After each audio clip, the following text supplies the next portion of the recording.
ሰበር ዜና የኢራኑ የበላይ ጠባቂ አያቶላህ አሊ ኻሜኒ እንዲገደሉ አርገሃል በሚል የኢራን የቀድሞ የደህንነት ኃላፊ በክህደት ወንጀል ተጠረጠረ።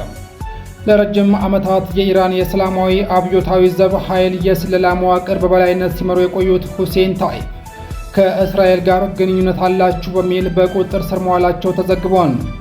ጥርጣሬውን የቀሰቀሰው የ20 ደቂቃ ድራማ ለባለስልጣኑ መታሰር እንደ ዋነኛ መነሻ የተጠቀሰው በቅርቡ አሜሪካና እስራኤል በኢራን ላይ ጥቃት ከመፈጸማቸው ጥቂት ደቂቃዎች ቀደም ብሎም የታየው ያልተለመደ ክስተት ነው። ሁሴን ታኢብ ከሀገሪቱ ጠቅላይ መሪ አሊ ኻሜኒ ጋር በስብሰባ ላይ ሳሉም ጥቃቱ ከመፈጸሙ 20 ደቂቃ በፊት ታምሜያለሁ በሚል ምክንያት በድንገት ስብሰባውን አቋርጠው መውጣታቸው ከፍተኛ ጥርጣሬ ፈጥሯል።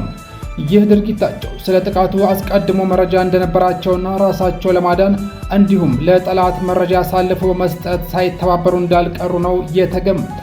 ሁሴን ታኢብ በኢራን የደህንነት መዋቅር ውስጥ እጅግ ተጽዕኖ ፈጣሪና ሚስጥር አዋቂ ሰው እንደነበሩም ይነገርላቸዋል።